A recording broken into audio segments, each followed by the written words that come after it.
بسم الله الرحمن الرحيم والصلاة والسلام على رسول الله وعلى آله أجمعين. معكم الأستاذ أيوب أمزيان، أستاذ مادة الرياضيات. إن شاء الله تعالى في هذه الحصة غادي نحاولوا نتناولوا درس cos d'un angle aigu ولا cosinus d'un angle aigu. Cos c'est l'abréviation de cosinus.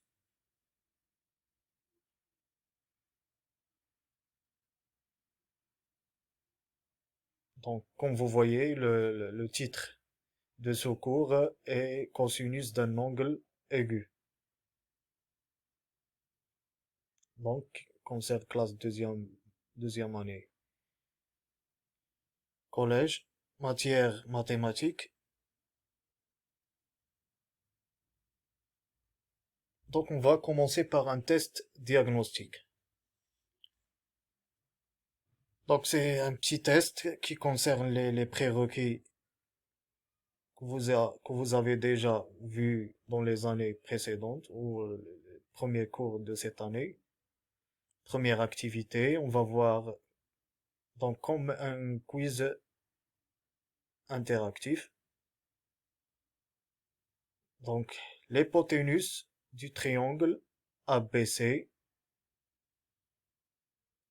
triangle ABC, rectangle en A, c'est-à-dire قائم الزاوية في A, et le côté, donc soit côté c'est le côté AB, ou le segment AC, ou le côté BC. Donc l'hypoténuse, comme vous avez vu les années précédentes, c'est la longueur ou le côté de plus long le triangle d'L. Donc le côté le plus long, ou de d'autres manières, c'est le côté opposé de l'angle droit. L'angle droit هي الزاوية القائمة عندنا في A. Côté opposé d'L, c'est le BC. Donc, est-ce que le AB ou le AC ou le BC?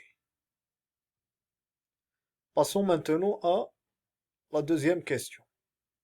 ABC est un triangle rectangle en B tel que BAC est égal à 55 degrés. Donc, la mesure de ACB est. Donc, les données de la question est dit. ABC est un triangle rectangle en B. قائم الزاوية في B. Tel que la mesure de l'angle BAC, c'est la mesure géométrique de l'angle BAC, est égale à 55 degrés. Donc la mesure de ACB est. Donc on fait un petit rappel, on a déjà vu que la somme des mesures des angles d'un triangle est égale à 180 degrés. On sait que ce triangle est rectangle en B et le BAC est égal à 55 degrés. Est-ce que la réponse, la mesure de l'angle ACB, est-ce que c'est 55 degrés ou 35 degrés ou 125 degrés? Passons à l'activité 3. L'équation x sur 3 est égale à 4. A pour solution, 4 moins 3, ou 4 tiers, ou 3 multiplié par 4. Donc, il faut rappeler le calcul sur les fractions.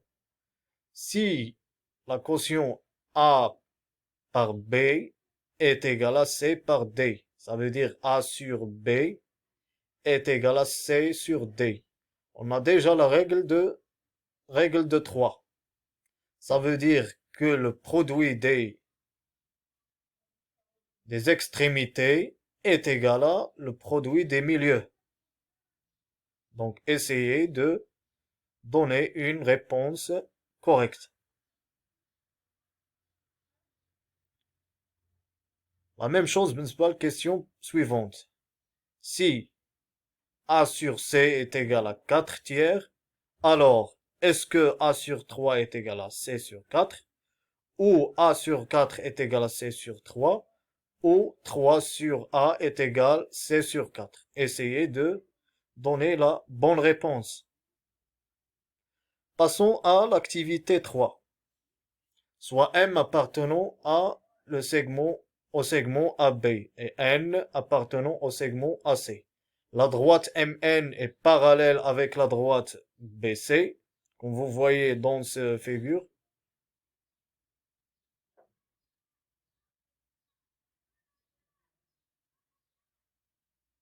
Donc on a un triangle ABC et on a la droite MN, elle est parallèle avec BC.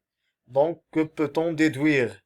Est-ce que AM sur AC est égal à AN sur AB, ou AM sur AC est égal à AN sur AC, ou AM sur AN est égal à AB sur AC?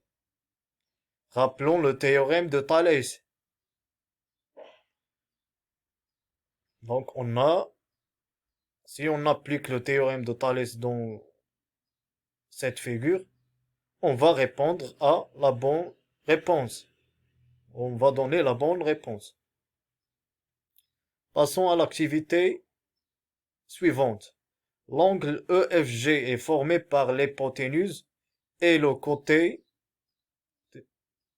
Est-ce que le côté EG ou FG ou EG? Donc on a déjà vu que l'hypoténuse est cette droite, et la droite, c'est ce segment ou ce côté FG. Mais le côté qui forme l'angle EFG avec l'hypoténuse, est-ce que le EG ou le FG ou le EF? Passons à l'activité suivante. L'arrondi au dixième de 3,16247 est, est-ce que c'est 3 ou 3,1 ou 3,7? Au dixième, ça veut dire seul chiffre après la virgule.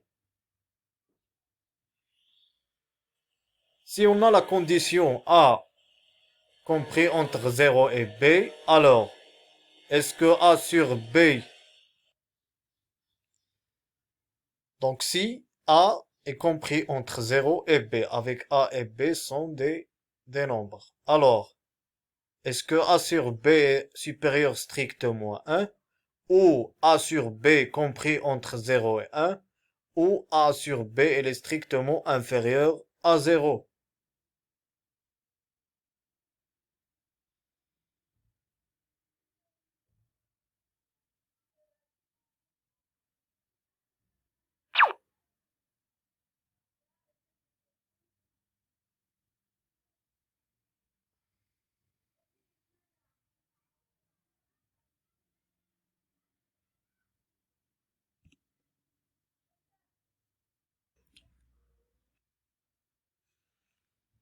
Donc, que signifie le côté adjacent? Définition. Dans un triangle rectangle, chaque angle aigu est formé par deux côtés. L'un de ces côtés est l'hypoténuse, l'autre est appelé côté adjacent à l'angle. Vous voyez dans ce schéma, il illustre le côté adjacent. Donc, généralement, dans un triangle rectangle, on a deux angles aigus. Comme vous voyez dans ce schéma, il y a l'angle B, il y a aussi l'angle C. Donc, ces deux angles, ce sont des angles aigus. Donc, on parle de côté adjacent à des angles aigus. Donc, l'angle aigu B, le côté adjacent à B, donc elle est déjà formée par l'hypoténuse, et l'autre côté. Donc, c'est le côté AB. Donc, le côté AB, c'est le côté adjacent de B. Il y a aussi pour l'angle aigu C, le côté adjacent de C et le côté AC.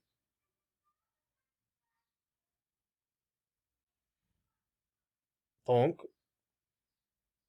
d'autres fois. Donc, dans un triangle rectangle, chaque angle aigu est formé par deux côtés.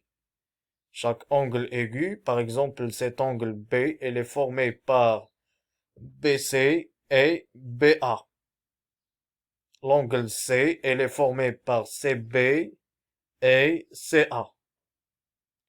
L'un de ces côtés est l'hypoténuse, l'autre est appelé le côté adjacent. Donc cet angle, il y a le côté BA et l'hypoténuse BC. Cet angle c'est BC et l'hypoténuse CA est le côté adjacent.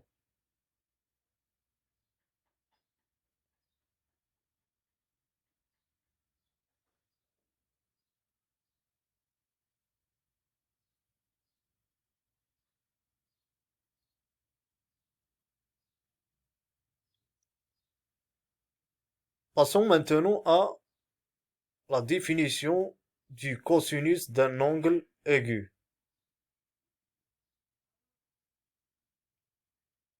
Dans un triangle rectangle, le cosinus d'un angle aigu est le quotient de la longueur du côté adjacent par le côté hypoténuse, ou la longueur de l'hypoténuse.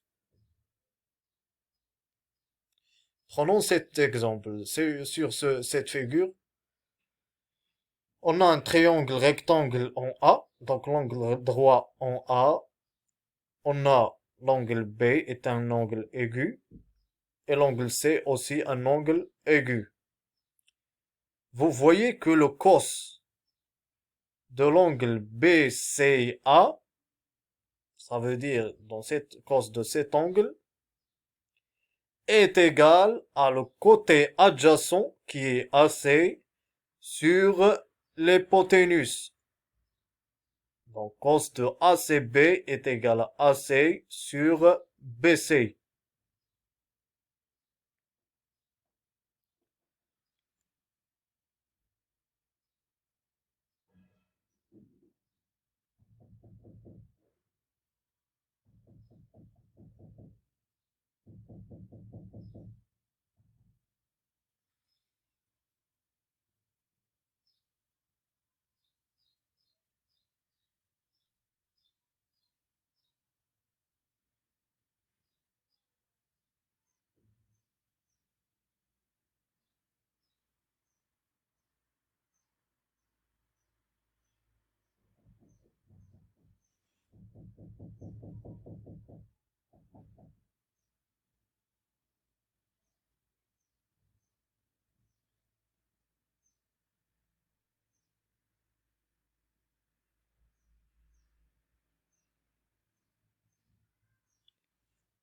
On applique la définition et on va faire la résolution de cet exercice. Donc les données de cet exercice, soit EFG, un triangle en E, tel que la longueur du côté EF est égale à 3, et EG est égal à 4, et FG est égal à 5. Calculons maintenant le cos de l'angle EFG et cosinus de l'angle EGF. Donc essayez de faire cet exercice. Prenez une feuille et essayez de donner la réponse de